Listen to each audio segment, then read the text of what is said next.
Hello everyone, welcome to my YouTube channel. My name is Steven. In this tutorial we're going to be looking at design patterns in Golang. So we're going to be looking at there are different design patterns in software development, right? So we're just going to be picking one of those design patterns that are related to Golang, and then I'm going to be explaining how we can make use of all these design patterns in Golang. So the first one I'm going to be looking at today is called factory pattern. So that's the first one we're going to be looking at, factory pattern. So before we dive into this tutorial, so if you are watching this video now and you've not yet subscribed to my YouTube channel, kindly hit the subscribe button. Don't forget as well to turn on the notification button so that anytime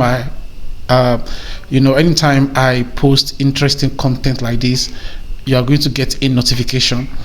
So the first thing I'm going to be doing now is that I'm going to be walking us through the theoretical aspect of this, what factory pattern is all about, when you can use it, and how you can use factory pattern right in a real world application, how you can apply it in your application.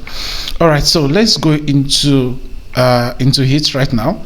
So this is it here. So I prepare a presentation, right? So we have design patterns in Golang. So we are going to be looking at factory pattern. That's what I'm going to be looking at. So here's the table of contents, right? We have the introduction to design patterns, what is factory patterns. So we're going to be looking at why use the factory patterns, right? And then when to use factory patterns. And then I'm now going to be showing us a kind of implementation, right? How you can make use of factory patterns in a real world application. So these are the things we are going to be looking at. So let's start with introduction to design patterns. So what is design pattern itself, right? So design patterns, I say design patterns are standardized solutions to common problems in software design. Yes, because it helps us to provide design pattern is when it helps us to provide solutions, right, to common problems in software design, especially when you are beginning to build an enterprise project, a big project. You need to understand design patterns. You need to know design patterns as a software engineer, as a software developer. It's super important. So they said they provide a proven template for how to solve a problem, right, in a particular context. So one of the creational design pattern that is widely used is the factory pattern. So now let's dive into what is factory pattern itself, right? So I said factory pattern is a correctional design pattern that provides an interface for creating objects in a superclass, okay, but allows subclasses to alter the type of objects that will be created.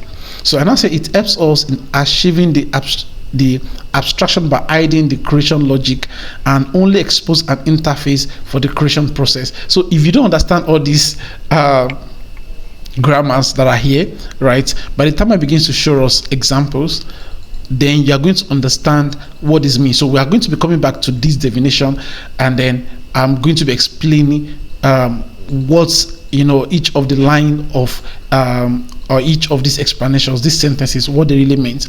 I'm going to be explaining each of these things to us. Okay, so now let's proceed that why use factory pattern. So why should we use factory pattern in our application, right? So the first thing is that escapulation of object creation.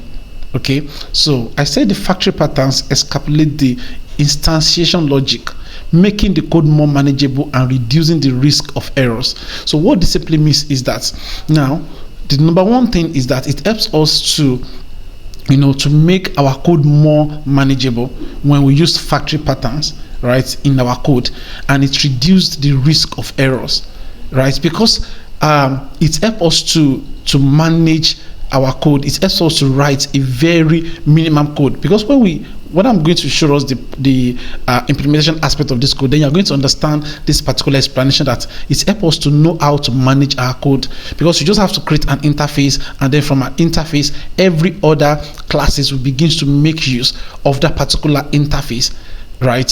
So now the second one again is decoupling code. By abstracting the object creation, the code is decoupled from specific classes, right, making it more flexible and easier to extend. Then the third one is single responsibility principles.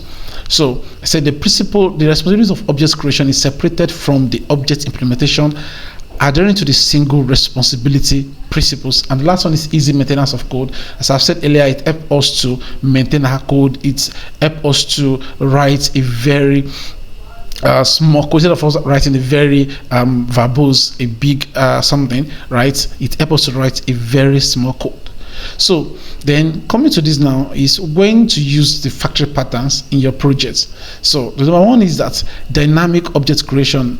When object needs to be created dynamically based on user inputs, configuration, or some other variable, it's just what this simply means is that, let's say for example now you want to create a game application, right? So that game application, there are 4 characters. Maybe we have like a kind of character like Ignite, right? Ignite. We have a warrior, and then let's say we have which other characters do we have in our game? Let's now say we have warrior, Ignite, and then we have which other? A Superman. Okay, maybe those are the 3 characters. A Superman. So you don't exactly know, right, which one the user is going to select, right? Maybe when you provided an options to them, Ignite, a Superman, and then a warrior, so you don't know exactly. So where this factory setting now comes in is, factory design rather, so where this factory patterns now comes in, right, is that you have to design,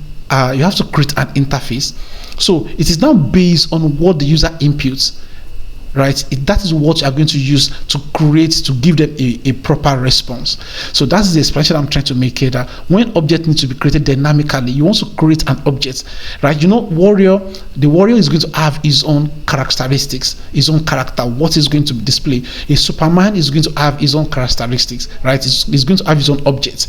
Why Ignite, right, is going to have his own object as well. So if you want to create a dynamic object for each of these characters that I just explained now, this is where factory pattern comes in, right? So it is based on the user's inputs. That is what you are going to use to create the object, right, dynamically for each of those characters. So I hope I'm able to do justice to that. So here now we now have a centralized creation logic. That's another reason.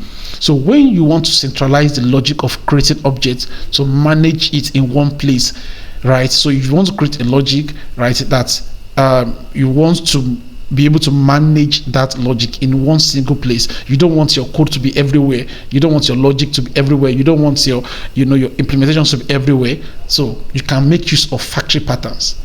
Okay, so here we have complex initialization. So when the creation of objects involves complex setup or initialization that you want to escapulate, yes, so you make use of these factory patterns at this point too. So another one again is decoupling. When you want to decouple the creation of objects from their usage, promoting loose coupling and adherence to the dependencies invasion principles.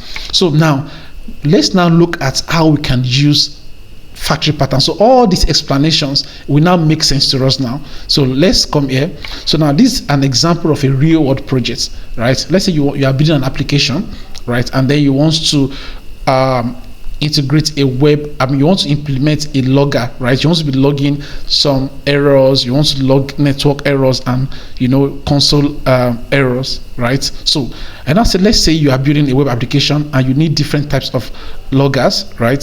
So we have console loggers, file loggers, and the network loggers. Each logger might have different configurations. Right? So each logger might have different configurations and setup processes. So now let's look at this. So don't forget, in the definition we have here, let me come up here. So we said factory patterns, okay, is a creational design patterns that provides an interface for creating objects. Now let's come here. Let's come to this our code. So what is happening here? We created an interface, right? We say, look at this comment here. So logger is the interface that all types of loggers will implement. So this is an interface, right, that we created here. So it is this interface that every of the log. Don't forget, we say we want to do console logger, we want to do file logger, and then we want to do network loggers, right? So here now we have, this is console logger, right? So, and then look at the function we create here. So we say func here. So we take this console logger here. This is a type of this console logger here, and this log is coming from this particular interface here. So we pass in the message and string, right? It's going to be receiving, it's going to be returning the message, right, which is a string. So here we are writing it out here, the message being passed. Okay, so here now we have another one called the file logger here. So this file logger is taking the file part, right, where we want to log our errors or anything you want to log. So it's taking the part here. Now the same thing is applicable here. Okay, so now look at it here. We design okay, so we design an interface here.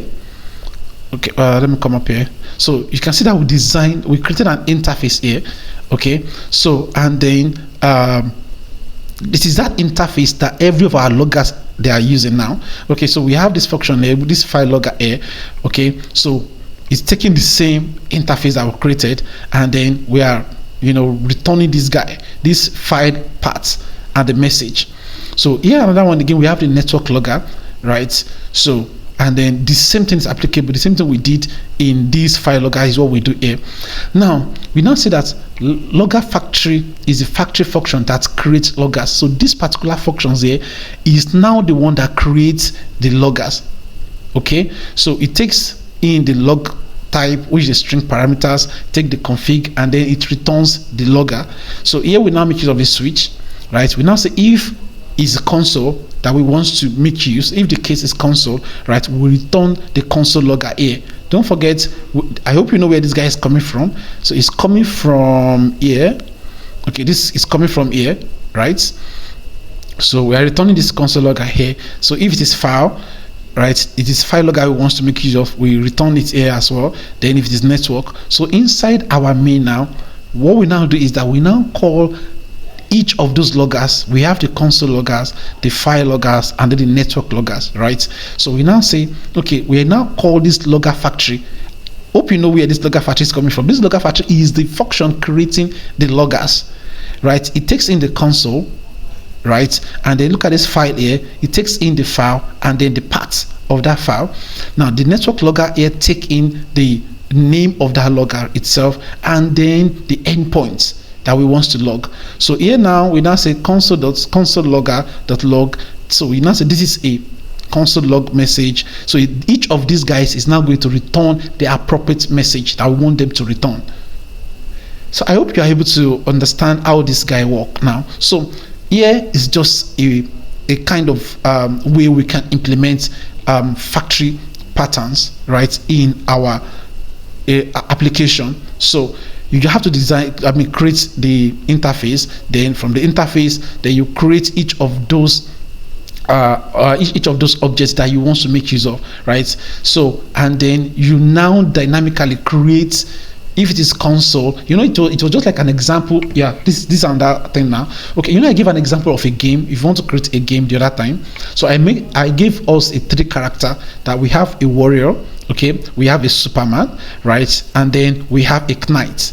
Okay, so now a Superman have his own characters, right? It has its own functions. It has its own things that he wants to perform. If you select a Superman in your game, maybe you want it to be able to fly, you want to be able to jump, you want to be able to carry heavy weapon, and then maybe warrior is someone that can really fight. It can use different weapons to fight. Why a knight is just someone that cannot really fight, just a normal person. So each of those guys have their own attributes. So it is this. Let's now assume that we call this function logger factory now is now going to be the one creating those characters, right? So we are now saying that if the user select Ignite, we want to return the object, that is what a Ignite can perform. So let's say you select Ignite, we are going to return what Ignite can perform.